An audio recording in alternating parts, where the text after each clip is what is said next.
gosh. Yo, what up? What up? What up? What up? What up? We are back with another episode of the Poet Up podcast. This one's being recorded. Hey. It's your boy Malchi, man. Let me take over. All right, first of all, for context, for people that are tuning in and saying, "What's wrong with Jamal?" We've had a few technical difficulties, and we got 2 or 3 stories in, and all of the stuff that is viral, you already missed it. So that's what it is. I'm gonna retell this story because I want to tell this story, and I just want to see if I can retell it in a way that still makes Jordan laugh, who's on the other side of the camera. So back in the summertime, I was at my brother's house, and we were staying overnight, but it wasn't in the guest room. It was in their TV room, which has like French doors, right? So in the daytime, everybody's in here watching TV. At night, they all leave, and there's like a pull-out couch in there.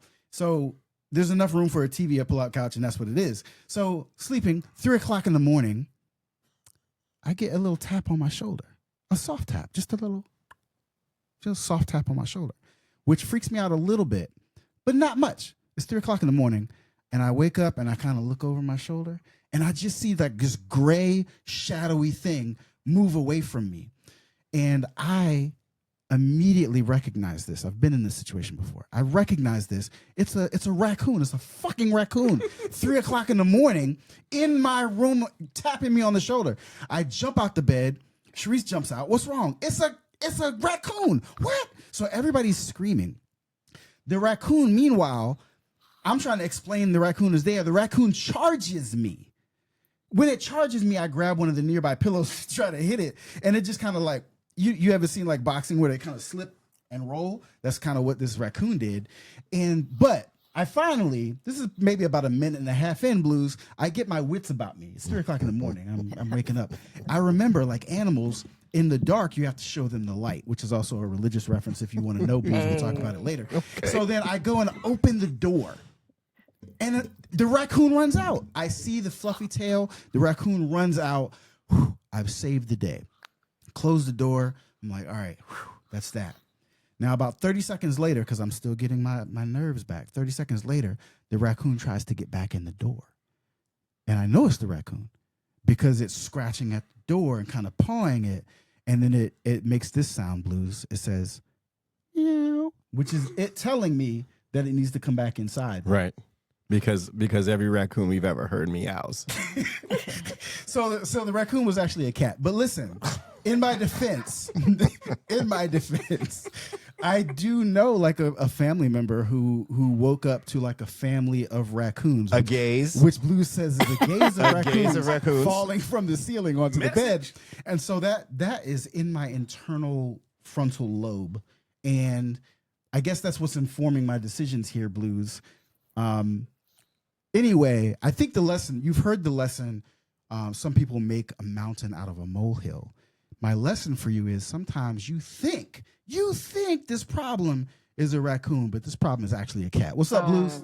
I think the real lesson is sometimes you think you're Freddy and you're actually Velma without your glasses on.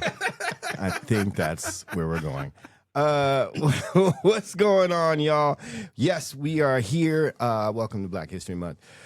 Who do we have in the Zoom, in the building, in the virtuals, in the everything is the incredible writer, curator, imagineer of all things, putting people in places they need to be to get higher, to get better.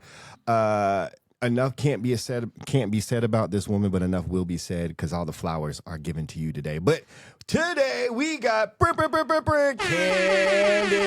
Wiley in the building. Hey, y'all. What's going on? As y'all know, we like to start the show with what we're drinking.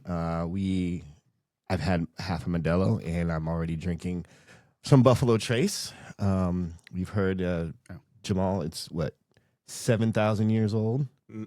No. The distillery is 200 years old. Oh, okay. This bottle is probably only like 5 or 6, but it's a single barrel.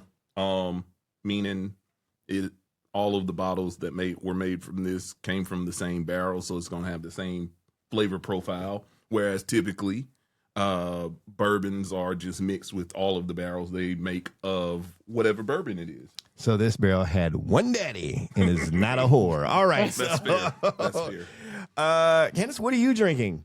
Okay, so typically I keep my drinks at a friend's house so that I'm always drinking socially. So I typically drink tequila, mezcal, vodka, that kind of thing. So what I have in my house is some stuff from Halloween, these blood bags, which I don't know, taste like red. And Tastes like red. I have Crown, which a friend left at my house. And because I can't drink brown straight or anything straight, I got some Mott's. This is actually from the retreat. So, Wow. yeah, in December. Very It's motley still crew of good. liquids. I'm gonna name this drink, Blues. What is it? What's the drink name? That drink, which is blood and Mott's and Crown, Okay. is called the Raccoon's Mask. It's mask. This is the name of this. Very I mysterious. would have called it a ghetto royal flush. That might be better. But both will work. So Candace, we like to start our shows off asking our guests a specific question, a very sort of let's get this thing rolling question. Find out who you are. Find out what's your origin story. Do you remember your first poem and what it was about? Yeah, my first poem, I wrote it in the 3rd grade when my novel wasn't working out because I didn't have the terms at the time, but I knew that the story needed to get started, but I was still in the exposition, which means I was trying to figure out who the characters were. But I didn't know that at the time. I was like, this is a failure. And I started writing poetry. And it's been that way ever since. So the first poem was called Heaven. It was about heaven. Got published in one of those things in the back of the comic section of the newspaper. The newspaper was like, hey, you can send it off. And then once you got published, they were like, if you want a copy of this book, you can pay us $200 and we'll give you a copy. Oh. So it was a scam.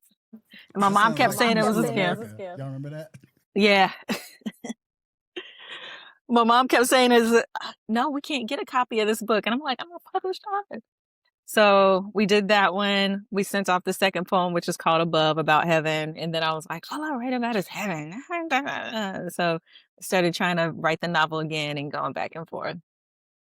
Yep. That's amazing. So you're trying to move off the heaven trope. What did you move into?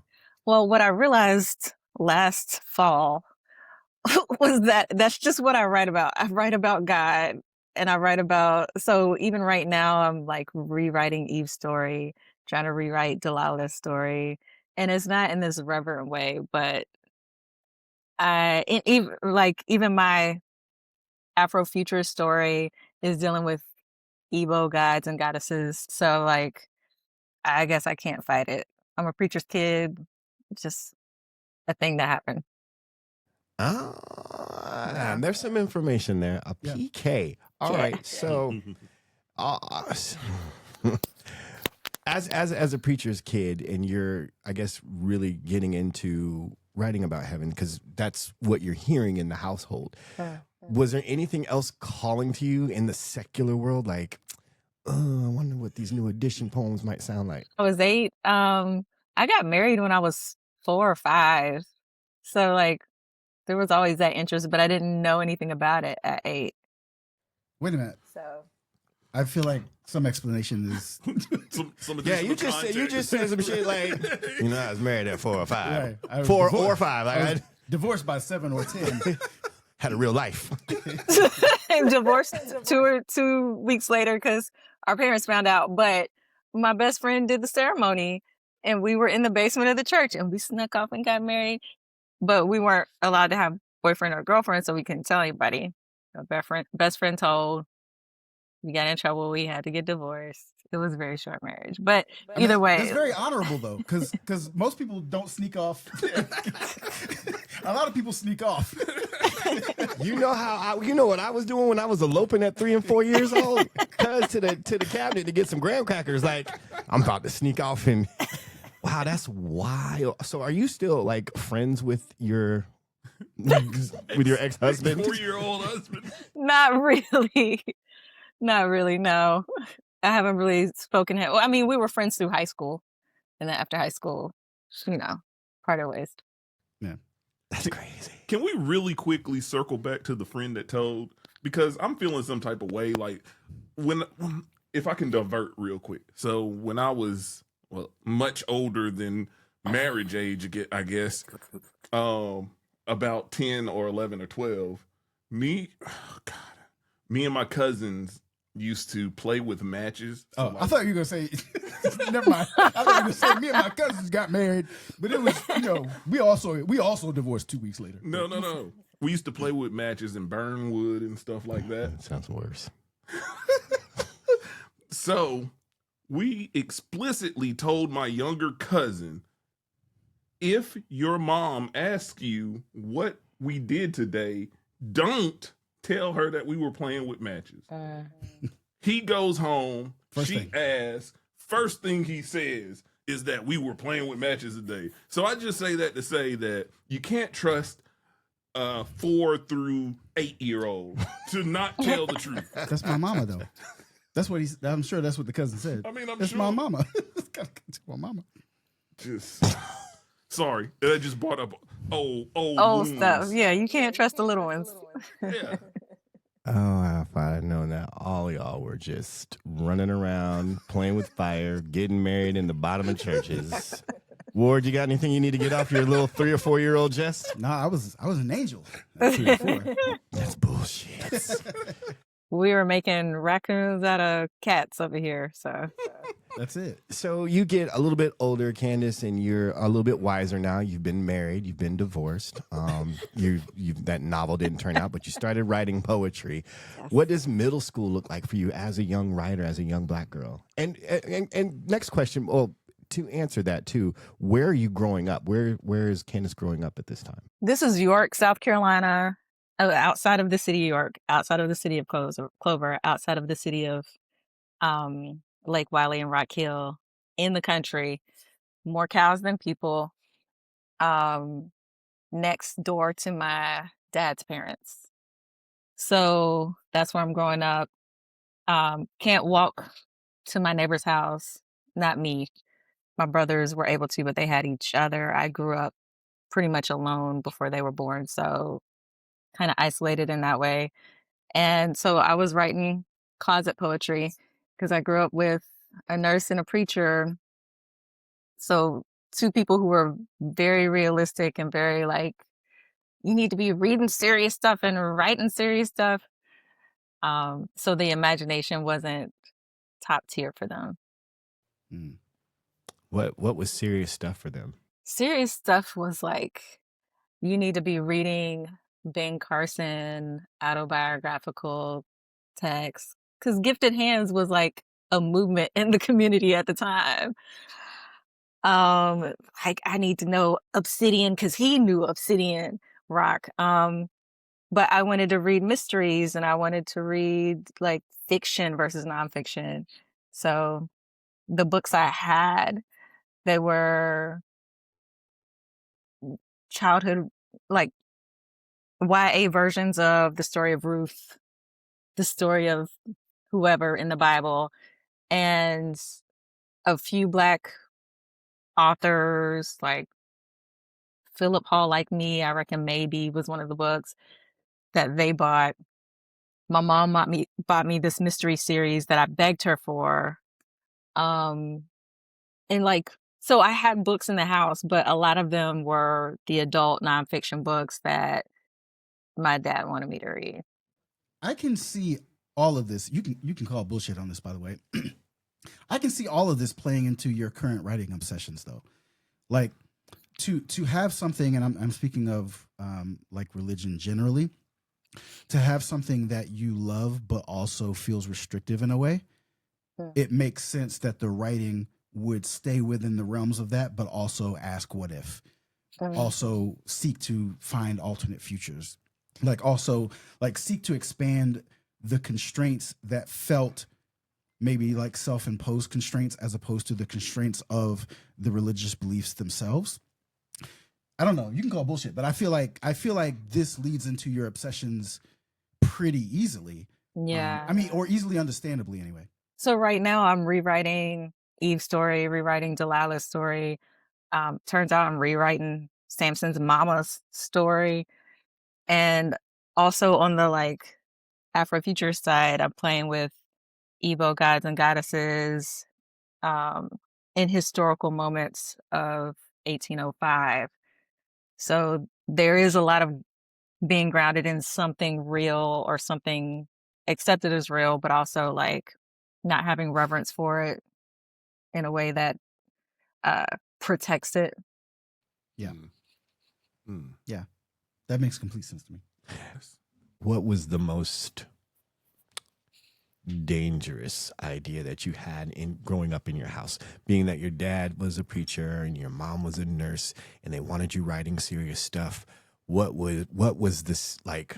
I can never find out I'm writing about this kind of thing that you might have been. That would be boys and sex. My dad is very happy with me questioning the Bible.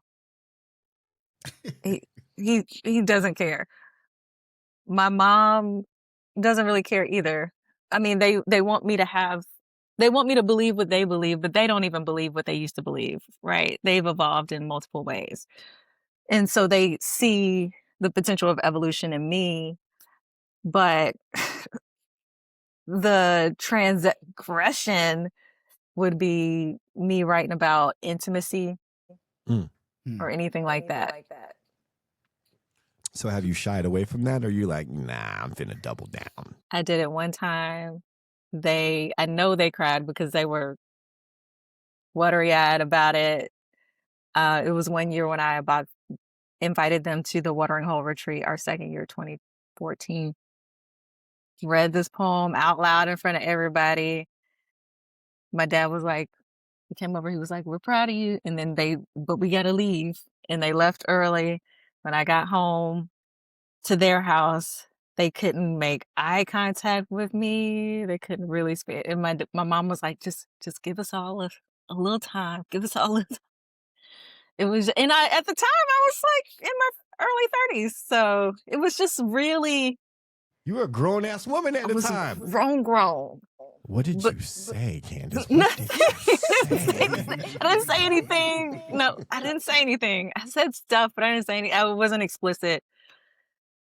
But it was just, that's the thing that, my dad was like, if you want a career in this, and I'm like, but you guys met Nikki Finney and she writes about,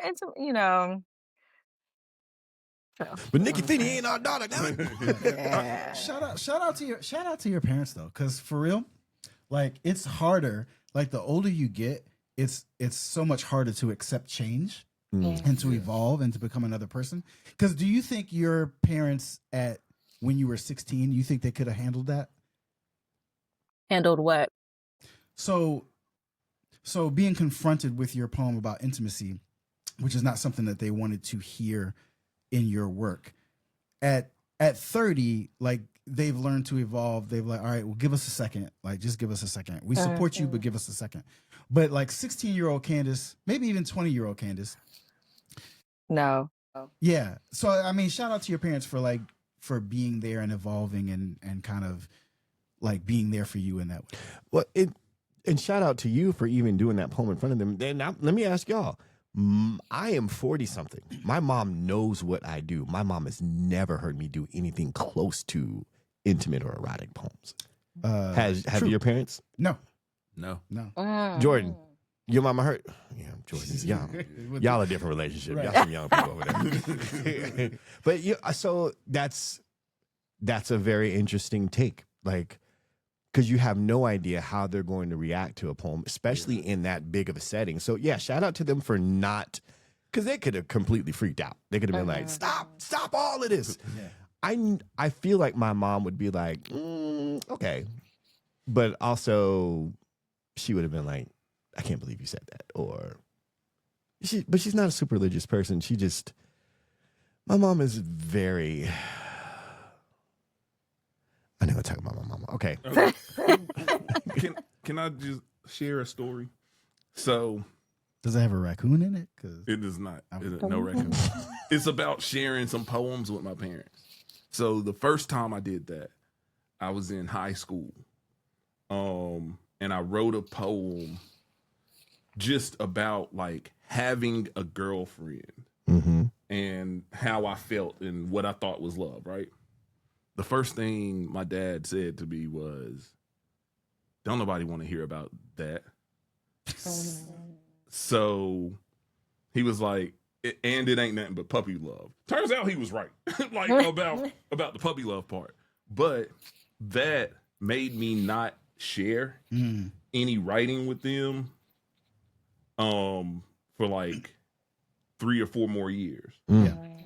Because they were commenting on your ideology, but you were sharing this gift. You were sharing something that was personal to you that you wrote, and it was like a creative art. Yeah. So I grew up with that. But to your point about growth, maybe 4 or 5 years later, I shared a different poem. 1, I was doing a lot of black shit, and then 2, I was doing a lot of revolutionary shit. But also, I was doing some love poems. And my dad, I know it was my first feature. I didn't know, and Blues, and I got advice from Blues, and he was like, "Just do what you do," or something like that. And after that, my dad like complimented me, so I felt safe again. You know what I mean? Yeah, for sure. That's right. And I healed y'all's relationship. You're welcome. Shout out to Blues. Yeah. Oh my God. So you get home, y'all have the we need time and space conversation. How did that make you feel, like just hearing them saying we need time to process that? I mean, they were devastated, so I was devastated. And my baby brother, Xavier, he is, I think, always level-headed. He's always the one to, like, if I need an attorney in the house, he's the one. He was like, Candace, I got this. Just go to Maryland. Because I was going to hang out with my boyfriend. We traveled all over. He was like, just go to Maryland. When you get back, everything's going to be fine. I was like, all right. And so I left. But it was also an echo of earlier moments that I, like you were saying, Jamal, that I tried to share something with them, like a story about the moment I found out my dad's mother, my grandmother, who lived right next to us growing up, both grandparents did, but the moment I found out she had passed, and I wrote some of that. And the first thing my dad asked me, I shared it with both my parents. The first thing my dad asked was, is this real? Were you really speeding on the, were you really? And even though I'm in a safe moment now and it's reflective and we can have that conversation, that shouldn't be the first thing. The first thing should be like, oh man, this is amazing. Just say it's amazing. Even if you don't get it. Yeah. This is amazing. You did this by yourself? You didn't have any help? Do that. And then a couple of days later, come back and be like, I'm a little bit worried. Were you speeding? Yeah. As a parent, we get wrapped up in parenting. Yeah. And not being a fan of the work. Like what your dad was parenting you on love, and your father was like, at what point in time were you speeding? Like we miss all of that small important stuff. Like I've missed it with my daughter a couple times. Like her second or fourth soccer game, she was coming downfield. She had play on the ball, and another opponent knocked her on her ass. And she bounced right back up. I didn't see that. I just saw my baby get knocked down. I was out of my seat, almost on the field. And I was like, hey, because the ref didn't call a foul. I am the worst soccer parent there You're is. one of those. I am one of You're those. one of those. I am one of those. As an avid player and a coach, it was hard for me to watch that and not get the call, because also all those girls were white and most of their team is black, and I've lived that soccer life. I was a black kid, and all that shit rose up in me, and I was like, I literally said the fuck, and then my wife was like, yo, these are children. But I didn't see the amazingness of my daughter getting back up and continuing to make the play. I almost ruined everything by trying to parent. Yeah. And I think sometimes we do that because we've known you since you were born. And especially as a father, our only job is to not let you die. Like, that's it. Like, we feed you, we clothe you, we shelter you, not let you die. Like, those are like the innate things. And then when we hear about you speeding, all we hear is, nigga, you almost died. Yep. You almost died. All this stuff I did, you almost died. But yeah, you're right. It should be, and sometimes we don't recognize the art inside our children because we've never truly had an art inside of us or a thing inside of us that allows us to connect that way. And I think for me, I'm lucky because I can write a little bit and I can understand what a carefree life is. But I know from my mom and dad, they were like, we don't know where you got it from. We're proud of it, but also here are some practical things you need to think about. You know what I'm saying? All right. I agree. Thanks, Mom. I also think that sometimes, and this is a two-way street, like two things. One, like we never think about the fact that everybody's living life for the first time. And then two, like kids forget parents are people and parents forget kids are people. And like when you're people, you're doing the best you can. And even as a parent, like if I feel like I did everything that I could do for my son to show him how not to make mistakes, to show him how to be his own man, in the end, he's his own man. He makes his own decisions. He's a person. And just because he's my son, that doesn't take away from the fact that he's a person. Yeah. And I have to respect that. I think like so often on the show, we talk about gyms and they are for creatives and they're for artists.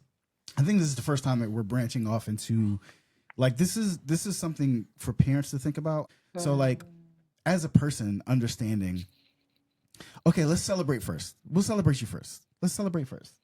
And now this concern that I had, maybe by the time I celebrate you, I don't need to address this concern. Right.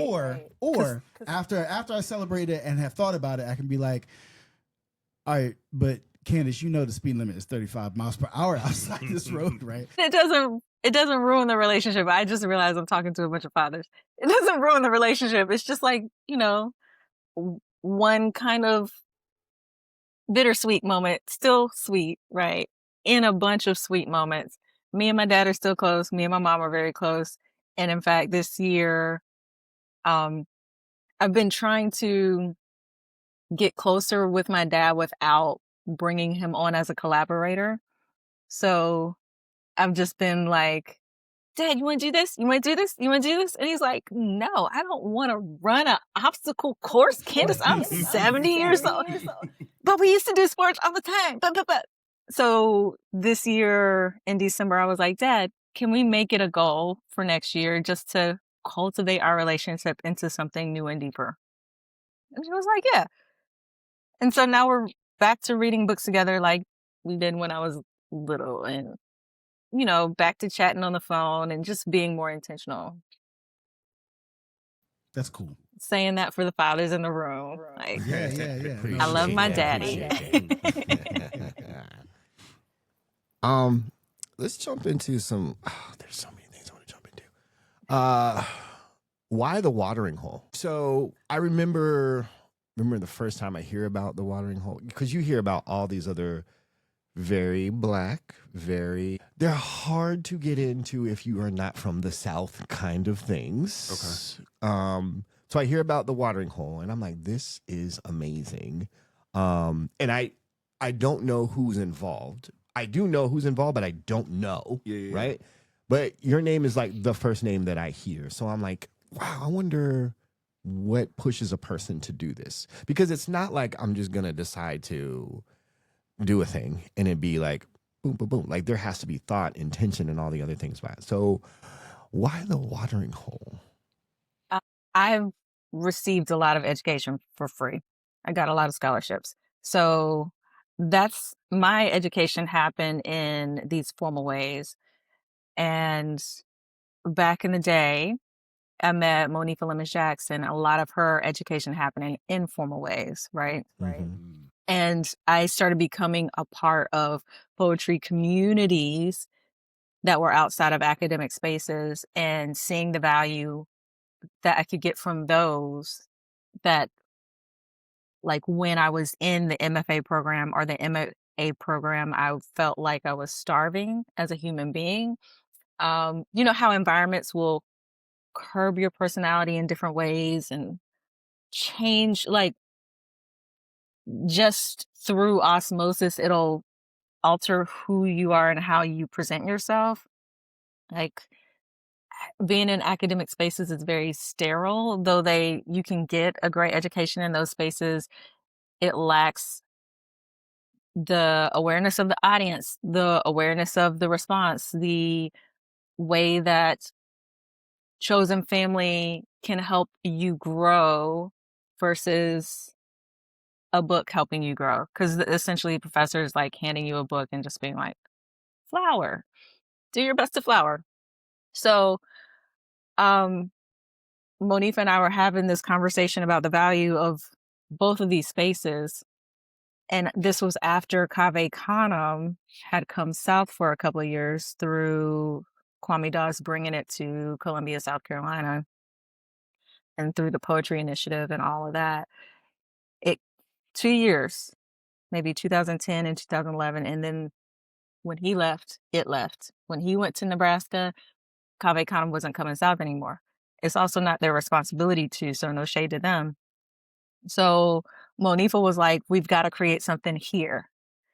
And she, at the time, I had moved to Colombia, South America, to Cartagena, and she sent me this Facebook message, and she was like, here's what I'm imagining. And I was like, oh yeah, we can do this. We're going to cut this, we're going to cut this, we're going to cut the t-shirts, cut the food, cut this, and here's the skeleton, and that's the most important part. And it was just the classes. And so we joined forces, did it. This was December 2023. So between August, when we decided to do it, we were able to pull it off in December.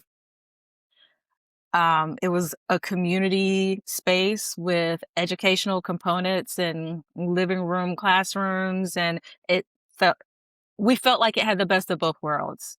It was rigorous, but also community-based and concerned with the human, but also concerned with the art. And then those fellows were like, well, they weren't fellows at the time, but those poets were like, when's the next one? And we're like, no, we did it. This is it. We did it. So Blues, when you're saying you don't just do it flippantly, we did it flippantly. That first one. And then we had to like decide something intentional and decide to get an LLC and decide what our relationship was going to look like and what roles we were going to play individually, because now we had to think more long term. Kwame Dawes was like, if you make it to 3 years, you have established a tradition. So our whole goal was to make it to 3. And then we made it to 3. Our whole goal was to make it to 10. We made it to 10. And so now we're at 13 and just like, whew, Lord Jesus, if you can get us to 15. For those listeners that don't know, describe in your words what the watering hole is. The watering hole is kind of an MFA replacement. If you don't want to or cannot put the time and money toward and probably relocating geographically, getting an MFA, but you want to grow your craft and you want to do it in a setting that is not going to question your race or any of the cultural elements you include in your poetry, the watering hole is that space. So part of the experience I had in the MFA was like, or MA or any of those PWIs was like, well, why does it have to be a Black thing? And why does it da? Or if I submit a story that some film students are going to translate to the screen, the first thing they do is change the races in the settings. And they're like, no, it's still your story. And it's like, no, it's not. Race is important here. This story is important because it's based in my experience. And the first thing you do is whitewash it. So like removing that element from a space where we're learning craft, and also removing the critique element. So we're not here to criticize each other's work, which is an important part of the MFA experience. And criticism is important, but you have to get it from your chosen people who already understand like where you're coming from, what you're writing about, what you're trying to achieve. And you don't have to explain to them why crown is important or brown is important to Black people. You know, you could just say he was doing Tai Chi and smoking a blunt and had a glass of crown. And it's just like, well, that makes sense for who that person was. I can imagine that uncle, you know? Yeah. Can I tell you what I always think about the watering hole? I would love it. Yeah. I always think about the watering hole that out of all these other prestigious organizations that also feature the Black story, the watering hole, first of all, is open to writers of color from the South. So not specifically Black, although it is primarily African American and Black, but also it welcomes both disciplines of like the formal and oral tradition of spoken word, as well as the formal and written tradition of those who are looking more so to be published and to have page poetry. And I think that is so important right now because we've made this imaginary line. We've made this imaginary distinction between spoken word performance poets and so-called page poets. But the watering hole honors both of those spaces and both of those traditions and allows us to learn from each other, like all at the same time. Yeah, the intention is to replicate what I was experiencing in the MFA program and what Monifa experienced. When I say community spaces, I'm talking about open mics. I tried to say them a couple of times, it didn't work out. It's a whole discipline. You can't just jump into that. But the open mic spaces, yeah. So if people find out that I'm a poet, like if I tell them or whatever, and then they'll be like, man, you got to really check this out by this person because it's awesome. And then I go and check it out. And for me, it's okay. Candace, when you get a poem from somebody else, does it immediately tell you that they probably won't like your poems? I mean, I think that, okay, let me tell you the story. A friend I used to have back in the day, a couple of friends, right? From Bowie State, my undergrad. I got to give them a shout out. Founded in 1865 in Maryland, first HBCU. Anyway. Yeah. Let me go ahead. Hold on. Let me. So, a published author who taught at that school visited a young poet who, visit the family, right? And the family was like, oh, you're a poet too? Let me hear something. And the poet who had been published, who had done a lot in the poetry world, was like, sure, and went out to his car to get a book. And immediately they were like, he ain't no poet. Because he didn't have it memorized. He wasn't ready to go. Like that kind of thing. And the public, the non-poetry writing public, has various definitions of what it means to be a poet. I would not qualify with that one. I don't have anything memorized. Nikki Giovanni gave me permission because she ain't memorizing nothing either, right? But the mission for me is right now, if you talk to any person and ask them to name writers of color, poets of color, they'll say Maya Angelou, Nikki Giovanni, right? In the cadence of Kanye West. And then they'll say Langston Hughes.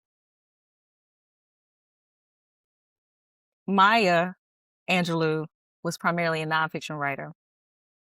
And none of these people are living anymore.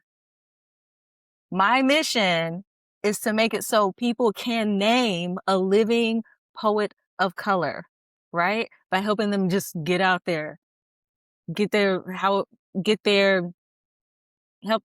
them eat whatever success looks like for them, that they're out there. So if my family, like right now, my family, the fourth poet they can name is Nikki Finney. they're like, well, Nikki Finney is doing, did you know Nikki Finney? And so I'm like, success. But also, if I hear Nikki Finney name one more time, shout out that I had a chance to, when I was at the watering hole presenting as my first time ever encountering Nikki Finney, I was like, okay, this person is amazing. Like, yeah, I'd say their name a whole bunch of times as well too. So we're talking about this idea of living Black poets and getting them out in the world. I'm going to circle back a little bit about you being a living Black poet, but also your journey from, shout out to Bowie State, your undergrad, but also you attained a degree from, we go from Bowie State, the first HBCU, to Clemson University, a notoriously, however you want to call it, school. Plantation is the word you're looking for. Yep. Let's go ahead and say that. What was your experience from attending Bowie to going to Clemson? And you're from the area, so you know the school, but I'm sure the experience of actually going there is different. What is that like, going from that undergrad to that situation? My master's degrees are at USC and Clemson first. My experiences with those schools were in high school at camps that were directed toward gifted minority students. So when I got to Clemson for grad school, I did not expect it to be so white, so isolating, so just like culture shock. It was a hard shift. That's one of the loneliest times I've ever experienced in my life. The second year, I ended up joining the African Caribbean Student Association. I'm neither African nor Caribbean, at least for 6 generations, but this is where I could find my community in grad school. And there wasn't, the Black Student Association didn't have a lot of grad students in it, and that's just a different experience to engage with undergrads. I wasn't ready to be rah-rah Clemson the way undergrads are. I was still rocking Bowie State colors. I bleed black and gold. That's what I kept saying. So it was a hard transition. USC, I was prepared for that hard transition. So that's when I was like, I need to be in open mic spaces. I need to make sure that I have people of color who are in the community as a part of my life. I love that because I don't think a lot of people, especially those who go from a HBCU to a PWI, get to talk about that experience. I went to a PWI, but it was in Charlotte, so it was a very mixed bag of people. Yeah, it was like, very UNC Charlotte is a black. And I always school. say this: I attended UNCC. I went to Smith. Like I was always at Smith. Like nigga, always. Because it felt more like how I went to high school. Like I went to a predominantly Black high school in South Carolina, so that feeling was always there. But we don't ever get to really hear the story of someone who graduates from an HBCU to do that kind of high level work at a school like Clemson. Like if you'd have said Ohio State, I mean, okay, there's some leeway there, but Clemson is very, like you said, isolating, and there's a history there that most people do not know. Right. It was built by slaves, and then Black folks weren't allowed to go there for decades. I was about to say decades. Let me put this on it. Both USC and Clemson owned slaves. A lot of universities did back then. Brown University did. Like even the northern prestigious universities we think of owned slaves who did work. USC and Clemson were of that ilk. USC in particular had an enslaved person who helped teach the physics class. I think it was the physics class. It was some kind of science class. He was teaching. That's crazy. Enslaved. Wow, Yeah. Mm-hmm. Racism is stupid, yo. Like what? Like I'm sorry. You think a group of people are inferior naturally because of the color of their skin, but you rely on that same group of people to do the things you can't do well. I just want to take a moment to say that I am also from an HBCU. Which one? Elizabeth City State University. Hey. Jamal, are you from an HBCU? Nah, I went to UNC Charlotte. Oh, that's yeah. where I met Blues at. And then you didn't go to Smith. You went to UNC Charlotte, right? Yeah, I did. I don't like your tone, but all right. yeah, okay. This is definitely okay. I didn't peep the game. That's all I was gonna say. And Jordan, where did you attend school for a while? It all counts, apparently, brother. It counts. What school did he say? A&T. Hey, Aggie Pride. My parents are both Aggies. They used to take us all the time to show us the tree where they met under. Like, it's a big deal to know. Jordan, did you know that Candace's parents met under a tree at A&T University where they both attended? That's beautiful. See? My Jordan said parents. that's beautiful. You did what? Jordan. I'm so glad that Jordan's not mic'd up, and I'm glad for it. We are embarking. Because I was going to follow that troop. I was conceived at an HBCU, Tougaloo College. Does that count? Tougaloo, that's where Gosh. I bet none of y'all was conceived at an HBCU. Wait a minute. How do you know that? Because my parents were very young. I know exactly how old they were. And I know I can do enough math. And my mom told me. She was like, yeah. Yo, all right. So you win. First of all, you win. Okay. And secondly, that might be one of the blackest things I've ever heard. That's right. You were conceived at an HBCU. That's right. That's some black shit. Candace, this episode, so first of all, we are embarking on Black History Month, and this episode will air during Black History Month. Blues, do you have a special segment for us for Black History Month? I got Black History Month verses for you. So, Candace, we were talking, this idea popped in my head. I was looking at the blackest speeches ever. And, of course, the reigning kings of speeches are Dr. Martin Luther King and Malcolm X. Those brothers gave speeches all around the country. And Kanye West. And in a Beyonce myriad had of the spaces. best video of all time. That's a good speech right there, but keep going. So the question was, who had the blackest speech ever? Between Dr. King's I Have a Dream speech and, which one? Malcolm's The Ballot or the Bullet? I'm going to say neither. I'm going to say David Walker's Appeal. I knew she was going to come with some wild card, because she's so damn smart. All right, so I'm trying to look to see if I can see it real quick on any of my bookshelves, but David Walker's Appeal is the blackest thing I've ever read in my life. You talking about the spirit of a Malcolm X in the situation of a Martin Luther King, right? Because Malcolm X was talking mad shit, but he was in the North. Facts. And Fair. Martin Luther King was like, let me figure out how to say this because I'm here and they're bombing my house actively, right? And David Walker's Appeal was written, I won't Google it right now but I'm just gonna make something up. I got you. We're doing it right now because we're not as smart as you. Good going. It is antebellum. It is during U.S. slavery. I'm gonna say 16 teens is written back then, and he's talking with his whole chest, deep voice about how shitty this whole situation is. It's just like the most audacious thing, and what you imagine, and then also what is in the curriculum is like, if you ever get a black writer, especially of that time, you're getting Phyllis Wheatley, and Phyllis Wheatley is using a Martin Luther King voice. Like, I both respect you, and I'm also trying to impress you with the facility I have around the English language. That's what Phyllis Wheatley is doing. Oh, so I just saw a quote. David Walker said, "Let no man of us budge one step, and let slaveholders come to beat us from our country. America is more our country than it is the whites.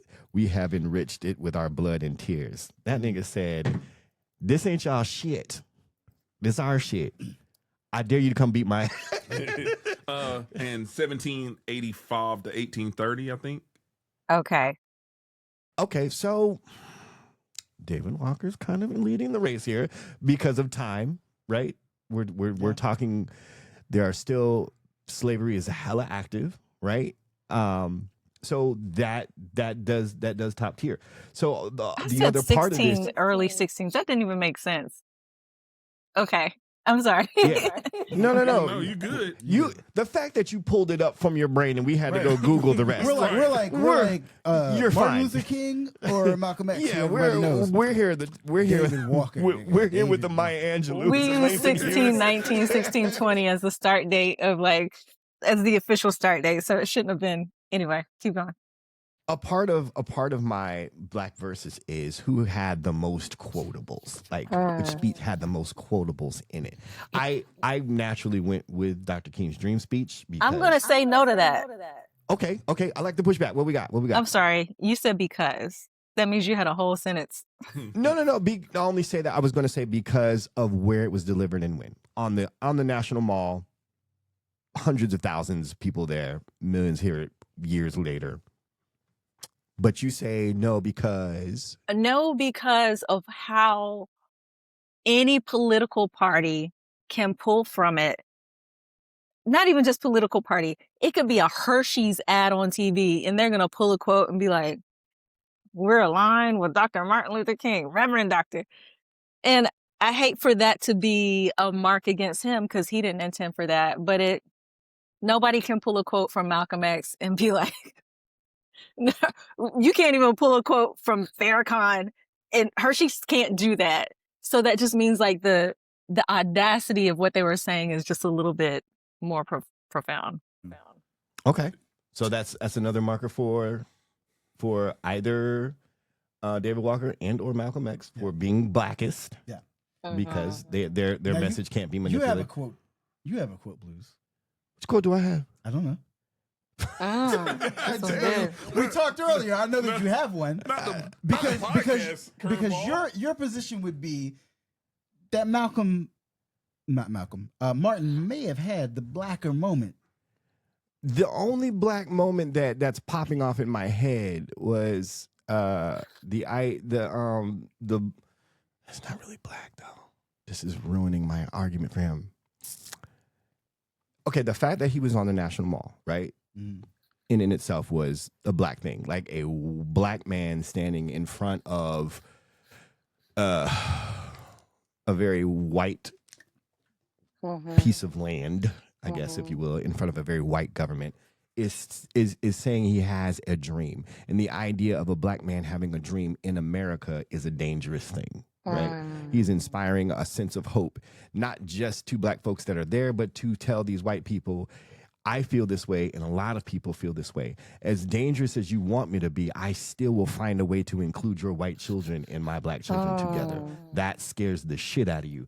And like Candace says, but I'm going to find a polite way to say that as to not send you tearing for your pitchforks and torches. So not necessarily a quote, but that moment in itself feels quotable in that idea. Whereas Brother Malcolm, he was gonna be like, yo, listen, I don't want no white people around me at all. Until closer to the end of his life. Like with Malcolm, he once he split from the nation, once he did his pilgrimage to Mecca and saw his approach, it was still black first, but he was more so open to no matter what race you are, if you're trying to change this shithole, come help. You know what I mean? Come on back on the Dr. King side. Are we up 2? Is it 2-2? Well, but look, but even closer to, I mean, in my opinion, the reason why Dr. King got murdered was the fact that he but he was starting to include, he was starting to say, hey, poor people of all races. No, that's for sure. Yeah. We're all in this together. And then when you couple that with the Black Panthers emerging and saying we're doing community for self, right? And then you get a Fred Hampton that's we need a coalition because it's not you against me, it's us against them. Yeah, I think if we're talking the "I have a dream" speech versus Oh, my bad. the ballot or bullet speech, then I would probably go Malcolm X. But if we're talking overall, I mean, the thing about the thing is, like, the Poor People's Campaign and the idea of financial reform is what put things over the edge. Yeah. Right. Yeah. That is the moment where it was like, all right, yeah, we can't have this. we can't have this. Which interestingly is the same swing that happened during slavery, right? Like, poor Irish folks, once they swung, once you said, hey, look, you're poor and Irish, but you're still better than black. Like, once that happened, okay, then slavery is a lot easier to push now. So it's the same thing here. Once you are threatening the elites by saying, when I say the elites, does that sound like super like super rabbit hole conspiracy theory? I mean, anyway, once you threaten the elites and you're like, all right, now we're talking about equality, even if we're talking class, even if we're talking about riches, even if we're talking about money. Yeah, that was a big problem. Anyway, I'm gonna still say Malcolm, but overall I am seeing your point towards MLK. Candace, respond to anything that we've said. As a strategist, MLK had it, hands down. He had the team to make him the most effective player. And people say that the U.S. had a choice between Malcolm X and Martin Luther King. However, I think I don't know that it was a real choice, right? I don't know that it was a real choice because Malcolm X was essentially niche in a way. He had a platform, but he was niche. And Martin Luther King had more. No movement succeeds in this country without the help of white people.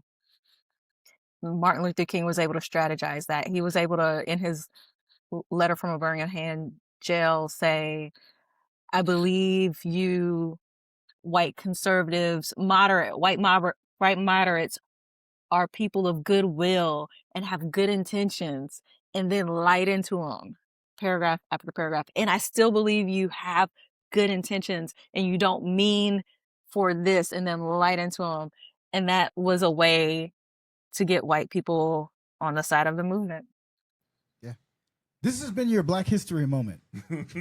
So Dr. King is responsible for the liberal white hippie. God. That's why you be seeing white dreadlocks, because of Dr. Martin Luther King. Because he had a dream. Oh my God, I had a dream that y'all be driving Subarus and drinking your boxed wine and coming to our rallies. Okay. We need your money. I have a challenge for later. Remind me. I have a challenge for later. Based on Eminem what was you his just said. dream. All right. So to close out this discussion, maybe about Black History Month, Candace, tell us about the openings right now for the Watering Hole for applications. Oh, okay. So right now we have a manuscript coaching fellowship application that is open to people who have been through the Watering Hole offerings before. Basically, if you have 40 pages of poetry and you want help making it into a manuscript, you apply now before the end of February. And that program happens virtually in the summer. Our annual retreat is in the winter, December 26th through the 30th every year. And that application will close probably May. That application asks for a cover letter and 3 poems, recent poems in the past couple of years. And in that cover letter, you include an aesthetic statement. The application also explains what an aesthetic statement is. It's basically you saying why you write, what you write, and who influenced you. The reason we ask for these components is because it keeps the application short, but it gives you tools to apply to other places. Once you've written your artist statement or your aesthetic statement, depending on which terminology you want to use, you now have it in your dossier. and you can use it for other opportunities versus finding an opportunity and then suddenly you got to come up with it. At the end of the day, the watering hole takes the dopest poems. So we're not really marking people down for whatever that early version of their aesthetic statement will be. And the aesthetic statement is a living document that grows with you as you grow in your art. It will change and transform. It's never meant to be a permanent document. So no stress about that.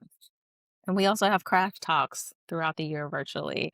We invite, I think we have Frank X. Walker this year and Tara Betts and L. Lamar Wilson coming through to just talk about craft. Yeah.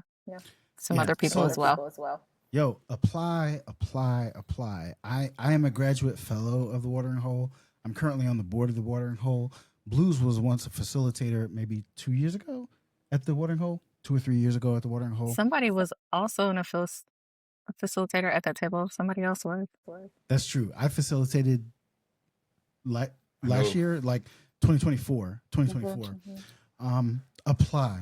If you are a spoken word performance poet, air quotes, or if you are a page poet, air quotes, and you are Black or of color, and want to talk about poetry in the Southern tradition, apply. It will change your career. It'll change your life. It'll change your outlook on poems.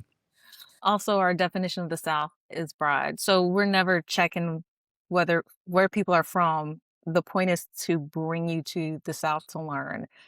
It's not in New York. It's not in LA. It's not in Chicago. It's not in all of these places that are away from the South.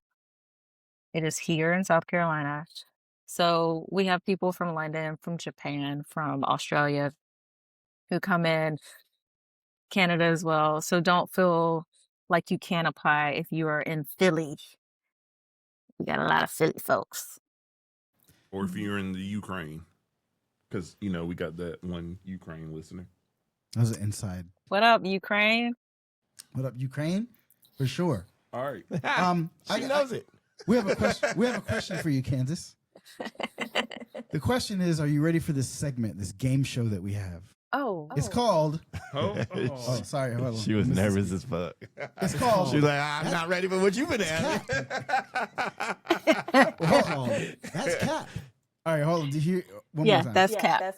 That's Cap. All right. Are you familiar with the game? That's Cap. That's not Cap. Okay. Yeah. Originated right here at Poet Up. Yeah. Right. For sure. Regardless of what other social media moguls might say. Yeah. Even if you're standing on stage or whatever. Cuz I'm firing shots, bro. I don't care. I like All right. Shots fired. Okay. So the way the game works is typically I will read a statement and you will tell me that is true or that's Cap. And you have to say it just like that. That's Cap.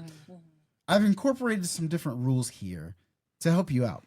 Because this is what I've decided. I've decided in my mind that you are the kind of person that researches things. So when you were invited to be on the show, you probably listened to an episode or two, probably looked at it, tried to figure out what the format was so you can figure out how to be prepared. So all of my questions are related to previous episodes of the podcast. I like now, this. It is a 50-50%. If I ask a straight question, it's a 50-50 chance that you get it right. Some of these questions have multiple choice. The first has multiple choice. I will give you a choice of you can either choose the multiple choice or I will ask the question to either Jamal or Blues, who might give you the right answer or the wrong answer, and you can choose from their answer whether that's Cap or not Cap, which gives you a 50% chance. I like this. So my Because first question, I might not know. I might not remember. My first question has 5 choices, which is 20% chance. That's Or would you rather have the 50% chance of asking Jamal or Blues? Can I hear the question first? No. oh shit! How many of these call of friends do I get? As many as you need. Although only the first question is multiple choice. Okay. All right, let's do multiple choice. Okay, multiple choice. All right. So we recently interviewed Stephen Willis. Stephen Willis is airing, and his episode is dropping this Friday. Oh, so this is already a thing I can't know. Not necessarily. Not necessarily. Not necessarily. It's not about his episode. All right. All right. So that's our next guest to air. Our last guest to air. Our last episode featured Frank Expression, Josh Smalls, Frank Expression, Josephus Thompson, Ebony Payne. Josephus. It was Josephus. You changed your answer? Yes. I like this. Okay. So then I'll read your answer and you tell me that's cap or not cap. Our next guest to air will be Josephus Thompson. No, that was the last guest. That was the Our last guest. guest to air. Our last guest to air. I've been drinking Buffalo Trace. Our last guest to air was Josephus Thompson. Cap or not cap? Facts. Okay. Got it. Now, what I should have done was just stopped at Frank Expression so you could have got it wrong. All right, that's true. All right, bam, bam, bam, bam, bam. All right, good. All right, now, here's the next question. On previous episodes, we've shared the story of Jamal getting into an altercation with a young man over disrespect shown toward the lady he was with at the time. That is true. That's not part of this question, right? That's just context. That's not in dispute. What is in dispute is the location and Jamal's weapon of choice. Before I read this, do you want a 50% chance by asking Jamal or Blues? I want the multiple choice. It's not multiple choice. Oh. I'm going to list a location and weapon, and you can tell me whether that's facts or not facts. Or if you think that you can tell something by Jamal or Blue's response, who don't have an obligation to tell you the truth, then we can also do it that way. Go ahead and list the location and weapon. All right. The location is Myrtle Beach. The weapon is a knife. I thought they were going to react. No, we're not. I thought y'all were just going to giggle and then I would know. Okay, so that's facts. That is facts. It is facts. Okay. Listen to a previous episode. It's hilarious. Jamal has a butterfly knife in Myrtle Beach. Just going crazy. Just going crazy. Okay. That is not even what happened, but you're doing really good. You're doing really good. There's one more question, so you are 66 2/3 of the way. Fucking nerd, bro. What are you doing? You doing math in your head? What are you doing? I mean, that's not even hard math. Both the fraction and the percentage, though, like multiple layers. Okay. This is based on a previous episode about a drink. A Duval mimosa, which is a real thing. Now, here's the explanation. And you have to tell me whether this explanation is cap or not cap.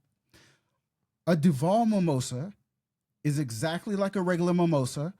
It just has to be made in Duval County, which is Jacksonville, Florida. That's cap. That is cap. Do you know the answer? Do you know the answer? I don't remember the answer. All right. I probably phrased it too easy. Yeah, all right. So Ebony should have Payne gave ingredients is what you should have gave done. ingredients. Yeah. Ebony Payne was here and she introduced us to the Duval mimosa, which I won't tell you what it is because you just need to listen to a previous episode. Marketing. All right. Look at the guys. All right. So I guess we're winding down. So first question is, Candace, tell the people if you want them to get into you, get in touch with you or follow you, tell them where they can find you. I'm Candace G. Wiley everywhere. The watering hole is TWH Poetry in many places and the watering hole in other places. Thank you. And then secondly, are you ready to freestyle? Here's the reaction you're looking for. Huh? Oh, Jesus. You've had 2 blood bags. You should be ready to go. Do I have to go first? I'm gonna do my best. You do not have to go first. I'll explain the rules to you. This is how There the are sequence rules? goes. Not the rules. Okay. This sequence. Blues will go first. Blues is actually an amazing freestyle artist. So Blues will go first. No pressure on you because you won't follow Blues. Okay. I will go next. I generally get booed off the stage, which sets up the alley-oop for you. And then Alley-oops. Jamal is our best freestyler. And Jamal closes us out. And that way you don't have to go after Jamal. I'm the J. Cole of this freestyle session. That's hilarious because that could go A depending lot of on ways. A lot of ways. that could go a lot of ways. Oh, boy. Oh boy. All right, so whose beat do we have today, Jamal? You know what it is. Okay, so for this season, I don't. I don't know what That's why it I is. asked you. for this season, it is safe to assume Mhm. that I made every single beat Bet. because I'm going to make every single beat. There you go. But I was informed by Young Static, aka Young Jordan Bailey, AKA YJB. that this sample that I used on this beat was also used in a similar way by Coda the Friend. So shout out to Coda the Friend for this beat, kinda. Okay. You got a 4-bar intro that you don't even need to worry about. All right, here we go. Mm-hmm.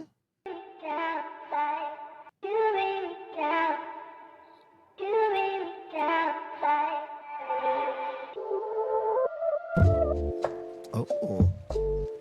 Okay. This is a very happy kind of beat. It is. And sad. And sad. Uh-huh. Okay. 1, 2, 1, 2. It's your homeboy Blues, Black History Month. How are you? Huh?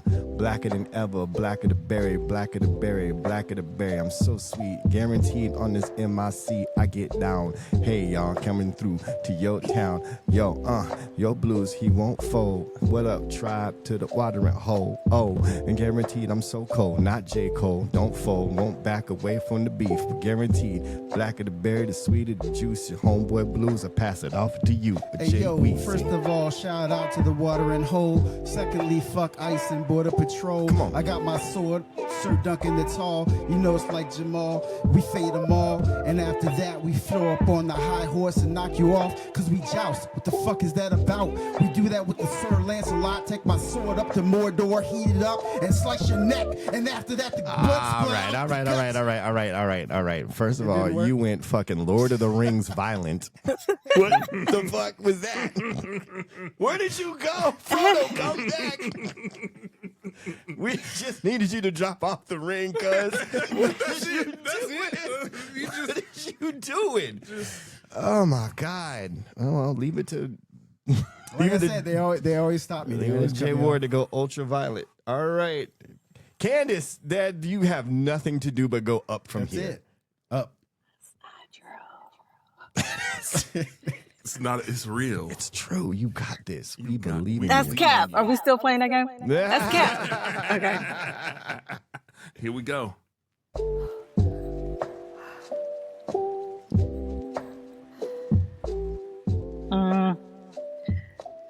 Skirt. Brr. Do I do? Okay. Not those. All right. I like it.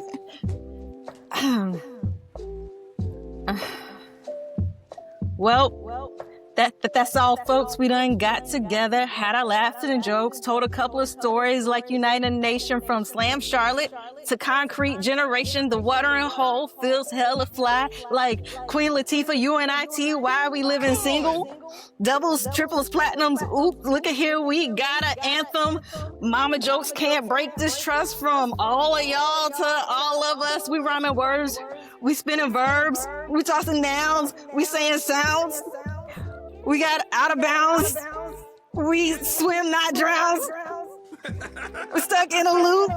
Toss the alley oop. We toss the alley oop. Say, hey, somebody take it away. Hey, somebody take it away. Hey, somebody take it away. I ain't gonna lie, that was actually pretty dope. That's pretty That good. shit was Yeah. really dope. For someone who didn't want to, I don't want to rap. I just can't do this freestyle shit. But if I had to, yo, son, she basically All right, went off. I have to tell y'all that Speaking every of year bars. at the retreat, Candace takes on this like additional hip hop persona at the retreat every year, and I think she boasted her claim here. I Yeah. like it. I also think that I'm gonna circulate this to the board. Oh, that's fucked up. Yeah. No, I completely agree. As a person who's not on the board, I feel like you should give this to the board. Yeah, I think we're gonna hand this right If they to the need board. outside, if they need outside consultation, yes. I also want to circle back to something before Jamal Yeah. Jamal spits. My story about the raccoons at the beginning is also it's also informed by my conversation with Jordan Bailey years ago, where he let me know that like one of the common like maybe folklores or folk mythologies or folk truths is that raccoons are immortal. And that was something that was like passed down in Charlotte. No, I don't like the way she's looking. She's looking at me, but she's not looking. Raccoons are immortal. You ain't never seen an old raccoon. Jordan said you ain't never seen an old raccoon. But you know, and if we're going to continue on that for just a touch, raccoons do have the little hands, so them tapping you in the middle of the night, that makes sense. Yeah. No, for sure. Oh gosh. All right, Jamal, close us out. Do I need to? Like, this was perfect. All right, man. Just rap, nigga. Oh gosh. They always want somebody to do the things. Let's see. All right, man. Yeah. Okay. If I had a dream, I would say the Ballad of the Bullet is the way. Word up to Revolutionary J. That's my old name. Yeah. But anyway, Uh-huh. shout out to the United States. Shout out to Puerto Rico. Puerto Rico. Shout out to Germany.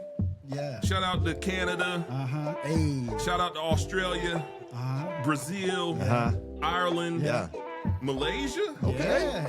the UK, Uh-huh.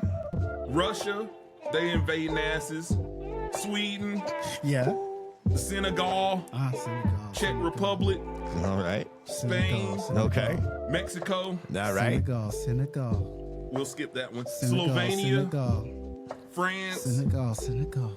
Bangladesh, Bangladesh. Pakistan. Pakistan. Senegal. Still holding on to our listener from the Ukraine. Come on, Hey. Ukraine. Shout out to South Africa, Romania, Senegal. Bulgaria, Singapore, Senegal. Hungary, Senegal. Iran, Senegal. Kenya, the Netherlands, Senegal. Argentina. Senegal. All right, everybody else Senegal, is less than Senegal. 0.1%. I'm just Wait, stuck we on ain't got Senegal. no. Do we not have anybody in Venezuela? I feel like we're getting fans. We got And- Ecuador. Nah, that don't count. I feel like we're getting fans and listeners in places Places that where- the felon has bombed. No Venezuela. Nah, right. We There need is to a work on our pattern there. Venezuelans out there. Yeah. But thank y'all for listening. Go rate, review, subscribe, like, all that good stuff. In the words of Bomani Jones, give us 5 stars, because if you give us 4 stars, we're inclined to believe that you're haters. Hater. And And shout out to Candace. Thanks, Candace. oh yeah, thanks Candace. Thank for you, guys. doing this through all the technical difficulties. Echo. And we are out. Pull it up, pull it up.